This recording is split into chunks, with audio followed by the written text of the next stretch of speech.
அனைவருக்கும் அன்பு வணக்கம். 2025 ஐந்தாம் ஆண்டு தொடங்குகிறது. இந்த 2025 மீனராசிக்காரர்களுக்கு என்ன பலன் இந்த வருடம் என்பதை இந்த காணொளியில் காண்போம். இந்த வீடியோவில் மீனராசிக்கான பலன் துல்லியமாக கணிக்கப்படுகிறது.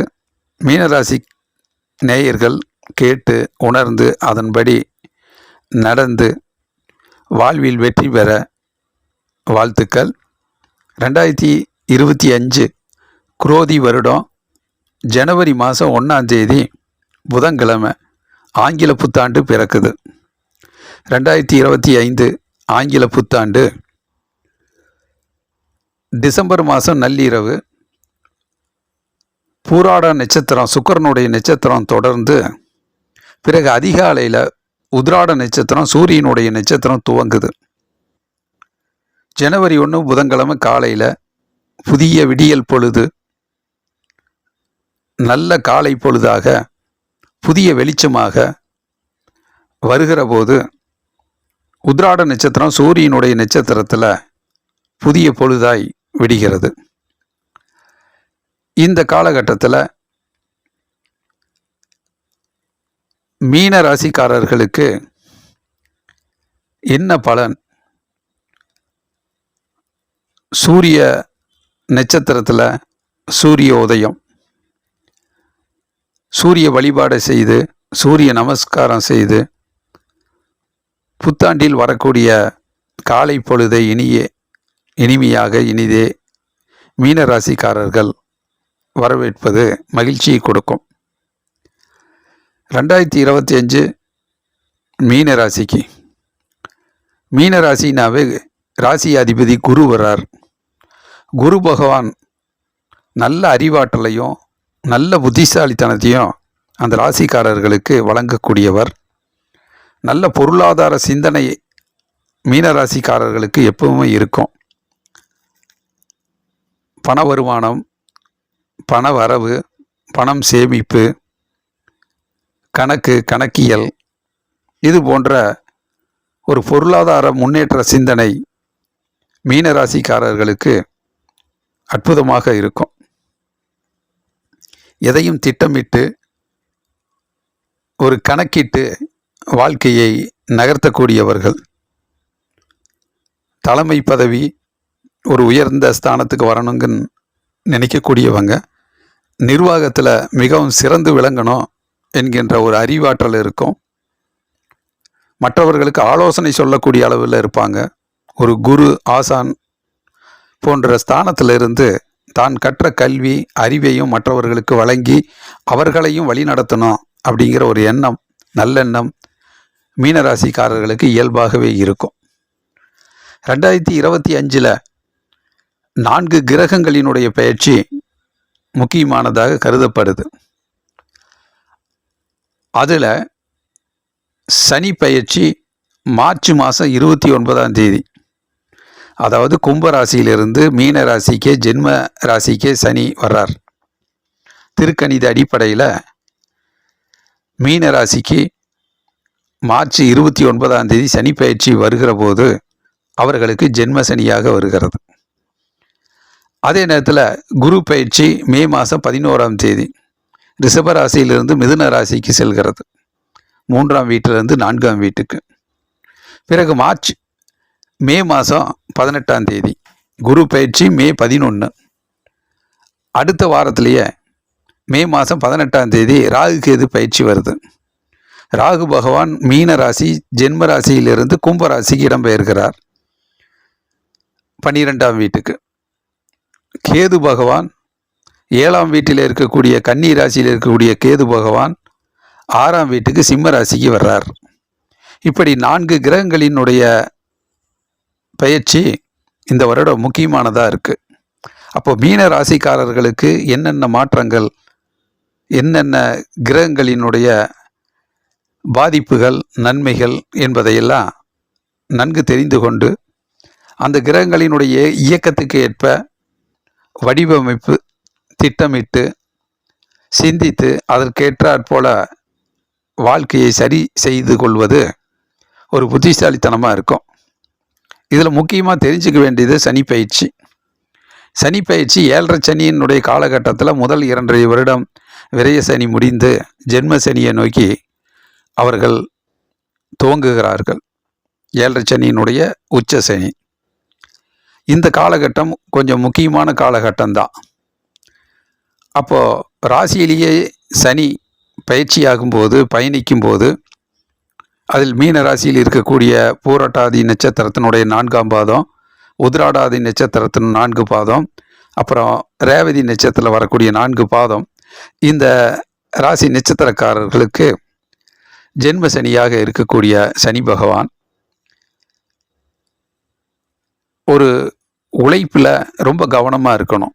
அலுவலக பணியாக இருந்தாலும் சரி, தொழில் துறையில் முன்னேற்றமாக இருந்தாலும் சரி, மாணவர்கள் கல்வியில் கவனம் செலுத்துறதா இருந்தாலும் சரி, கொஞ்சம் கண்ணும் கருத்துமாக அலட்சியமாக இல்லாமல் அக்கறையோடு ஆர்வத்தோடு ஒரு எதிர்த்து போராடக்கூடிய மன வலிமை, மன உறுதியோடு வரக்கூடிய நிகழ்வுகளை எல்லாத்தையும் கவனத்தோடு கூர்ந்து கவனித்து பயணிப்பது நல்லது.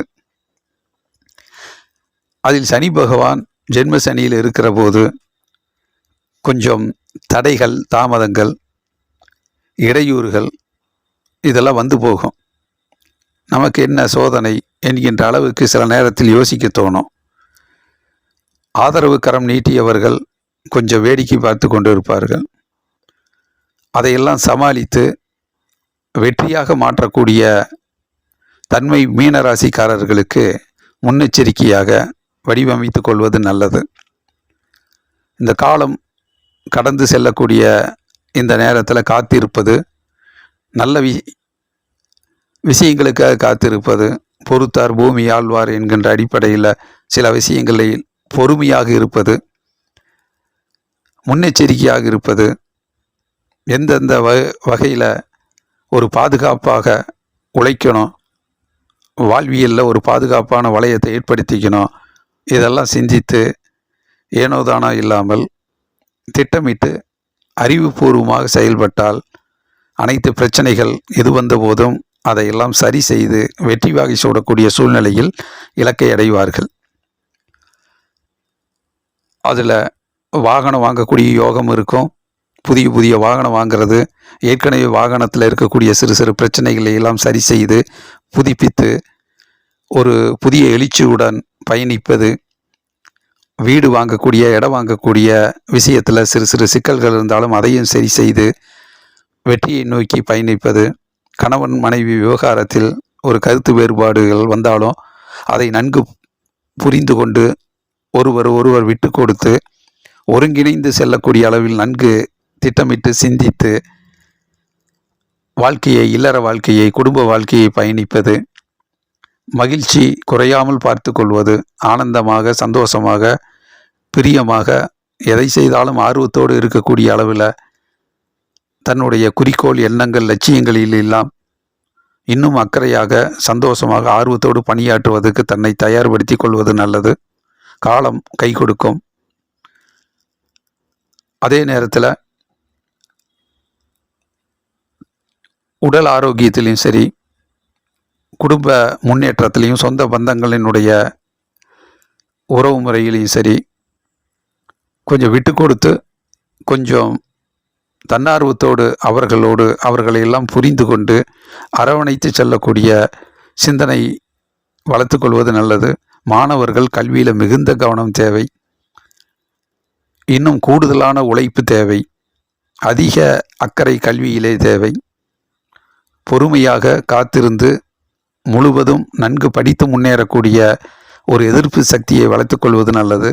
வியாபாரத்தில் அதிகமாக அகலக்கால் வைக்காமல் இருக்கக்கூடிய விஷயத்தை இன்னும் நன்றாக பக்குவப்படுத்தி, பண்படுத்தி, அதை வெற்றியை தக்க வைத்து பாதிப்பில்லாமல் கடந்து செல்வது நல்லது. அலுவலக பணியிலும் அதே மாதிரி தான். இடையூறுகள் இல்லாமல், தடைகள், தாமதங்கள் ஏற்படாமல் தன்னுடைய பதவியை தக்க வைத்து கொள்வதும் ஒரு சிறந்த புத்திசாலித்தனமாக இருக்கும். அதே நேரத்தில் மே மாதம் 11ஆம் தேதி குரு பயிற்சி வரப்போகுது. 2025 ரிஷப ராசியிலிருந்து மிதுன ராசிக்கு இடம்பெயரும் போது மீன ராசிக்கு 4ஆம் வீட்டில் குரு வர்றார். வெற்றி ஸ்தானத்தில் குரு வரும்போது வெற்றியை நோக்கி தங்களை தயார்படுத்துவார்கள். எப்படியும் வெற்றி பெற வேண்டும், வெற்றியாளராக பவனி வரணும் என்பதற்கான அறிவாற்றலையும் புத்திசாலித்தனத்தையும் கொடுத்து கடுமையாக உழைக்க வைப்பார். விடாமுயற்சி வெற்றி தரும். அந்த உழைப்பிலையும் வெற்றிங்கிற இலக்கை அடைவதிலும் பொருளாதார முன்னேற்றம் இருக்குது, பண வருமானம் இருக்குது, ஊதிய உயர்வு இருக்குது. உங்களுடைய டார்கெட், உங்களுடைய இலக்கை அடைவதற்கு உங்களுடைய உழைப்பும் புத்திசாலித்தனமும் அற்புதமாக குரு பகவான் உறுதுணையாக இருப்பார். உங்களை அருமையாக வழி நடத்துவார். தாய் நலனில் இன்னும் கூடுதல் அக்கறை எடுத்துக்கொள்வது நல்லது. வாகனத்தில் செல்லும்போது திட்டமிட்டு பயனுள்ள தேவையான பயணங்களில் மேற்கொண்டு வெற்றிக்காக தன் பயணங்களை வடிவமைத்துக் கொள்வது நல்லது. குருவுடைய பார்வை 5, 7, 9ங்கிற அடிப்படையில் உடல் ஆரோக்கியத்திலையும் சிறு சிறு பிரச்சனைகள் இருந்தாலும் அது உடல் எதிர்ப்பு சக்தி கூடி வலிமையை ஏற்படுத்தக்கூடிய அளவில் இருக்கும். உங்களுடைய தனிப்பட்ட விருப்பம் எதுவாக இருந்தாலும் அதை நியாயத்தின் அடிப்படையில் நீங்கள் மிகச் சரியாக முயற்சி செய்து உங்களுடைய தனிப்பட்ட முன்னேற்றத்தையும் வெற்றிகரமான ஒரு பாதையை அமைத்து அதில் வெற்றியும் பெறுவீர்கள்.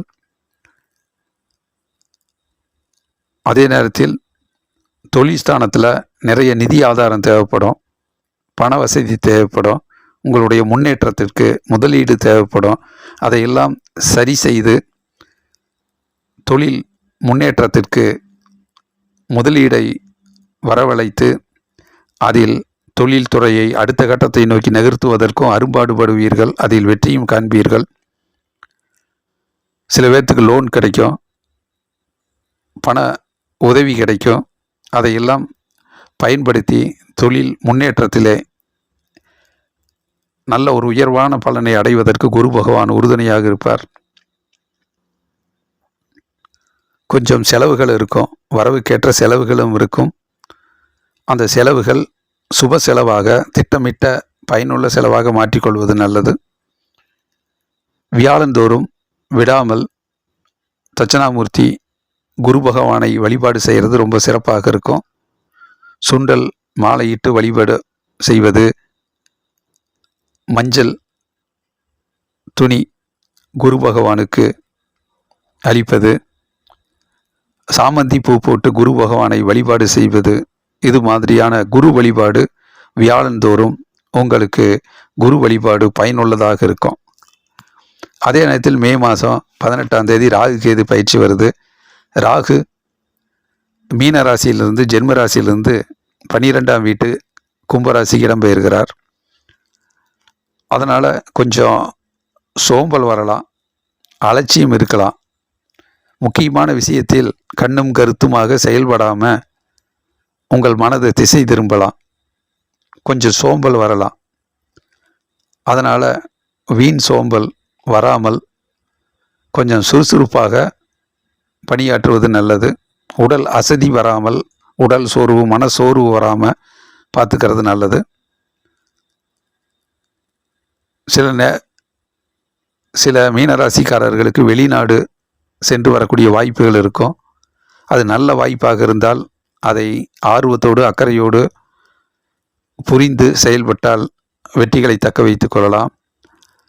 ஒரு வாயு தொல்லை, உடல் உபாதைகள் வரலாம், எலும்பு வலி, மூட்டு வலி, இந்த மாதிரி விஷயங்கள் வராமல் உடல் ஆரோக்கியத்திலையும் கொஞ்சம் மருத்துவ உதவி எடுத்தாலும் அதை எதிர்ப்பு சக்திகளோடு ஆரோக்கியமாக தன்னை செயல்படுத்தி கொள்வதும் மீனராசிக்காரர்களுக்கு உகந்தத பொருத்தமாக இருக்கும், பயனுள்ளதாக இருக்கும்.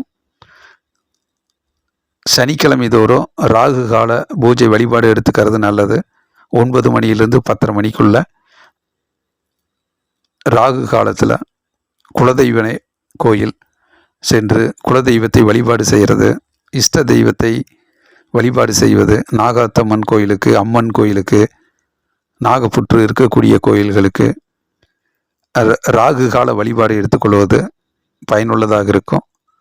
அதே நேரத்தில் கேது பகவான் கன்னி ராசியிலிருந்து சிம்ம ராசிக்கு வருகிறது. மீன ராசிக்கு 6ஆம் இடத்துல கேது வரும்போது அற்புதமான முன்னேற்றம் ஏற்படும். ஞானகாரகன் நல்ல ஞானோதயத்தை வாரி வழங்குவார். நீண்ட நாள் உடல் உபாதைகள் ஏதாவது இருந்தால் அந்த உடல் உபாதைகள் என்ன காரணம் என்று கண்டறியப்படாமல் குழப்பமான சூழ்நிலையில் இருக்கிறவர்களுக்கு இன்ன காரணம்தான் என்று அழகாக கண்டறியக்கூடிய காரணத்தை கேது பகவான் உங்களுக்கு உணர்த்துவார். ஞானகாரகன் 6ஆம் இடத்திலிருந்து உடல் ஆரோக்கியத்திலே மருத்துவ உதவி ஏற்பட்டாலும் ஒரு நிரந்தர உடல் உபாதைகளிலிருந்து விடுபட்டு நல்ல தீர்வை வழங்கக்கூடிய அளவுக்கு கேது பகவான் உடல் ஆரோக்கியத்தை வலிமைப்படுத்துவார். ஆன்மீக பயணத்தில் அக்கறை கொள்வது நல்லது. இறை வழிபாட்டில் கொஞ்சம் அலட்சியம் காட்டாமல் சரியான நேரத்தில் இறைவனை நேரடியாக சென்று ஆலயங்களில் வழிபட்டு வேண்டுதல் வைத்து தன்னுடைய பிரச்சனைகளை எல்லாம் எடுத்து சொல்லி இறையருள் பெறுவது சரியான காலகட்டமாக இருக்கும். ஆகவே நன்கு சிந்தித்து புத்திசாலித்தனமாக அடுத்தது நாம் என்ன செய்ய போகிறோம் என்பதை ஆழ்ந்து தியானித்து யோசித்தாலே கேது பகவான் நிச்சயம் வழிகாட்டுவார். 6ஆம் இடத்தில் இருக்கக்கூடிய கேது பகவான் அற்புதமான முறையில் மீனராசிக்காரர்களுக்கு நல்வழி காட்டுவார். அடுத்தது மீனராசிக்காரர்களுக்கு சூரிய பலம் இந்த வருஷத்தில் மே 15 ஜூன் 15 வரைக்கும் இந்த 30 நாளில் ஒரு அபரீதமான முன்னேற்றம் ஏற்படும். நல்ல துணிச்சல் ஏற்படும். நினைச்ச காரியங்கள் கைகூடும். லட்சியங்கள் வெற்றியடையும். எண்ணங்கள் குறிக்கோள் உயர்வான இடத்தை சந்தோஷத்தை கொடுக்கக்கூடிய அளவுக்கு வெற்றி வாகை சூடக்கூடிய அளவில் இருக்கும். பேரும் புகழும் கிடைக்கும். வாகன யோகம் இருக்குது. அதே நேரத்தில் ஆகஸ்ட் மாதம் 15 செப்டம்பர் மாதம் 15 இந்த காலகட்டத்தில் சூரிய பகவான் 6ஆம் வீட்டுக்கு வருகிற போது உங்களுக்கு அற்புதமான முறையில் எதிர்ப்புகள் இருந்தாலும் அதெல்லாம் சரி செஞ்சு, பகைவர்கள் இருந்தாலும் அவர்களையெல்லாம் சரிப்படுத்தி உங்களுடைய இலக்கு வெற்றி அடையக்கூடிய காலகட்டமாக இருக்கும். உங்களுடைய உழைப்பு மிக அருமையான முறையில் வெற்றி வாகை சூடக்கூடிய சூழ்நிலை ஏற்படும். தனிப்பட்ட முறையில் முயற்சி செய்து பல பிரச்சனைகள் இருந்தாலும் அதையெல்லாம் சரி செய்து வெற்றி வாகை சூடக்கூடிய ஒரு சூழ்நிலை உருவாகும். உடல் ஆரோக்கியமும் அற்புதமாக இருக்கும். சிலருக்கு வங்கியிலிருந்து லோன் கிடைக்கலாம், கடன் உதவி கிடைக்கலாம். பெரிய நிறுவனங்களில் மீனராசிக்காரர்களுக்கு வேலை வாய்ப்பு அதிகரிக்கும். நல்லதொரு முன்னேற்றம் அமையும். அதே நேரத்தில் செவ்வாய் பகவான் அங்காரகன் ஜூன் மாதம் ஜூலை மாதம் நல்ல ஒரு அற்புதமான இடத்துக்கு வர்றார். பூமி யோகம் இருக்குது. வீடு வாங்காதவர்கள் வீடு வாங்கக்கூடிய அமைப்பு. வீட்டில் நிலத்தில் பூமியில் இருக்கக்கூடிய பிரச்சனைகள் எல்லாம் அந்த காலகட்டத்தில் சரியான தீர்வுக்கு வரும். பூர்வீக சொத்தில் இருக்கக்கூடிய பிரச்சனைகள்லாம் சரியான தீர்வுக்கு வரும். பேரும் புகழும் கிடைக்கும். பெருமைக்குரிய காலகட்டமாக இருக்கும். பதவி உயர்வு கிடைக்கக்கூடிய சூழ்நிலை அமையும். தொழிலில் ஏதாவது பிரச்சனை இருந்தாலும் அதையெல்லாம் சரி செய்து, எதிர்ப்புகளை எல்லாம் சரி செய்து வெற்றி வாகி சூடக்கூடிய அளவில் இருக்கும். திறமைகள் பாராட்டப்படக்கூடிய அளவுக்கு இருக்கும். சுக்கிர பகவான் மீனராசிக்காரர்களுக்கு 2025 தொடக்கத்திலேயே சுக்கிர பலன் கூடியிருக்கிறது. சந்தோஷமும் மகிழ்ச்சியும் உங்களுக்கு போதுமான அளவுக்கு சுக்கிர பகவான் மீனராசிக்காரர்களுக்கு வாரி வழங்குவார். ஆகஸ்ட்டுக்கு பிறகு செப்டம்பருக்கு பிறகு கொஞ்சம் மகிழ்ச்சி குறைவு ஏற்படலாம். செப்டம்பர் அக்டோபர் கொஞ்சம் மனசோர்வும் போர் அடித்த மாதிரி இருக்கிறதுக்கு வாய்ப்புகள் இருக்குது. அந்த காலகட்டத்தில் வெள்ளிக்கிழமை தோறும் நன்கு வழிபாடு செய்து சுக்கிர பகவானினுடைய ஆசீர்வாதத்தை பெற்று சோர்வு ஏற்படாமல் ஒரு எழுச்சியோடு, மன எழுச்சியோடு, சந்தோஷமாக, மகிழ்ச்சியாக, ஆனந்தமாக அந்த நாட்களை கடந்து சென்று மீண்டும் சுக்கிர பகவான் உங்களுக்கு நல்லதொரு சந்தோஷத்தையும் மகிழ்ச்சியையும் ஆனந்தத்தையும் உங்களுக்கு அதிகரித்து உங்களை சுறுசுறுப்பாக உற்சாகமாக வைத்திருப்பார். ஆகவே மீனராசிக்காரர்களுக்கு 2025 ஒரு முக்கியமான காலகட்டம்தான். நல்லவைகள் நடக்கும், சோதனைகளும் அவ்வப்பொழுது தலை தூக்கும். ஆகவே சோதனைகள் எது வந்தபோதும் அதையெல்லாம் நன்கு புரிந்து அதுக்குரிய காரியத்தை தெரிந்து அதை சரிப்படுத்தி வெற்றி வாகை சூடக்கூடிய அளவுக்கு ஒரு நல்ல எதிர்ப்பு சக்தியை வளர்த்து கொள்ளுங்கள். வெற்றிகள் நிறைய தொடர்ந்து வரும். சோதனைகளை கடந்து 2025 மீனராசிக்காரர்கள் நிறைய சாதனைகளை நிகழ்த்துவார்கள். வெற்றிகளை இலக்கை நோக்கி சுறுசுறுப்பாக பயணித்து ஒரு மிகப்பெரிய ஒரு முன்னேற்றத்தை நிச்சயம் 2025 இலக்கை அடைவார்கள் என்று சொல்லி, நவகிரக வழிபாட்டையும் இறை அருள் பெற்று ஆலயத்துக்கு சென்று கடவுள் ஆசீர்வாதத்தையும் பெற்றும் வாழ்க்கையில் பிரச்சனை கஷ்டங்கள் இல்லாத நல்லதொரு முன்னேற்றகரமான சந்தோஷமான வாழ்க்கையை பெற வேண்டும் என்று குபேந்திரா டிவி சார்பாக கேட்டு வணங்கி விடைபெறுகிறேன். லைக் பண்ணுங்கள், ஷேர் பண்ணுங்கள், சப்ஸ்கிரைப் பண்ணுங்கள். வாழ்க வளமுடன். நன்றி, வணக்கம்.